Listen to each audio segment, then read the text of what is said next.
High FM, 101.9 megahertz of life.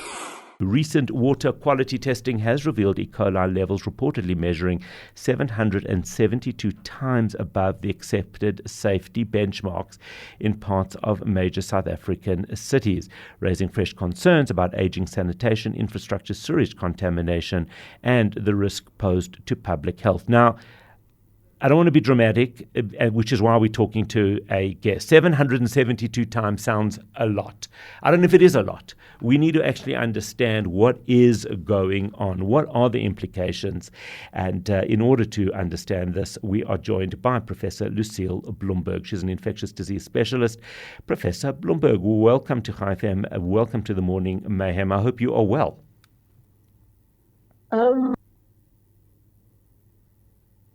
Oh, we were hearing you, and now suddenly we are. There we go.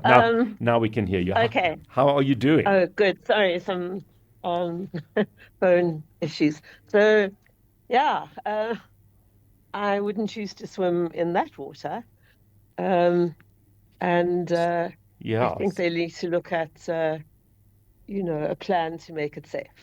So, what is the story? Let's just take a look at what that means. What does 772 times above the accepted safety benchmark mean, and how prevalent are these figures? So there are regulations for testing all water, but including recreational water, including swimming water, seawater, on a regular basis. And most authorities do it on a weekly basis, and you look at trends over time. So for drinking water, you should have no E. coli. So they're a kind of indicator that there is fecal contamination, animal, human, or environmental. And so drinking water should have none.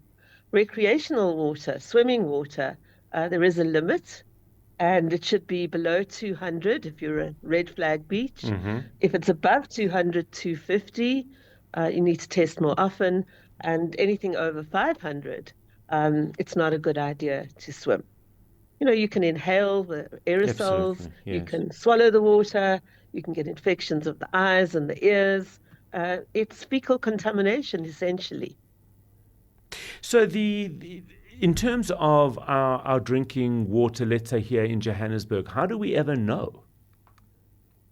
They do regular testing, mm-hmm. and in fact, many of the reports are available.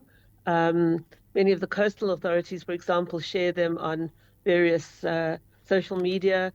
If you walk along the beachfront in Durban, you will see visual reports mm-hmm. of the testing results.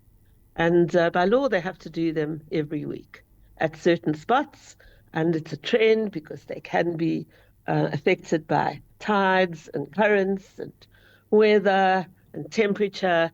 But, depending on what you're going to do with the water, for swimming, it shouldn't be above 500 and it should be, less than 250.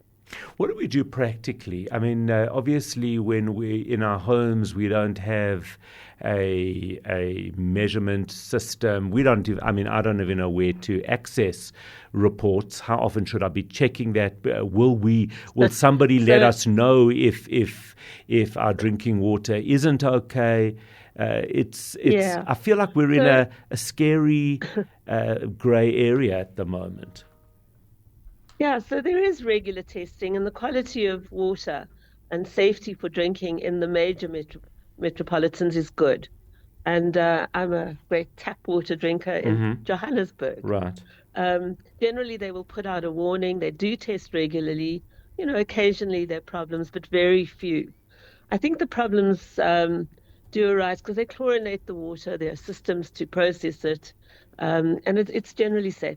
There will be a warning sent out. Don't go on the smell of the water. That may not guide you. I wanted to ask you about that, yes. Or if it's clear or not clear. Mm-hmm. But I think they do pretty good quality testing. Seawater is different. Sure. Because you do have overflow from rivers, from farms, from stormwater, sewage that's treated does go into the sea. It should be treated. at different places. And you shouldn't be drinking the seawater. But when you swim, you swallow, and you are exposed, your eyes and ears may be exposed. So there's a slightly higher level. But drinking water should have no E. coli in. Just remember, not all E. coli are harmful, but amongst that group are definitely some pathogens, some animal ones, some human ones, and ones that can cause harm. So it's very important that the water is monitored. People think that bottled water is always safe. Well, it depends where the source of the bottling is. And again, it should be a reliable source, and there are strict criteria. I think that's important to note as well. So just in summary for our Johannesburg listeners, at this stage, you aren't uncomfortable with people drinking tap water, as you say you do. If there's a problem, it is tested, it is chlorinated, and if there's a problem, we will likely hear about it. Yes. We know there's lots of wastage and leakage. Of course. But tap water, there are very strict regulations, carefully monitored. And be careful of social media. Every now and again, you see a message going out and saying, don't drink this, there's typhoid or that. Many of this is fake. A lot of this is fake news. Right, and I think that's so important to know. Be careful. Absolutely. Professor Lucille Bloomberg, that is where we do need to leave it. Infectious disease, a specialist talking to us about E. coli and about water safety.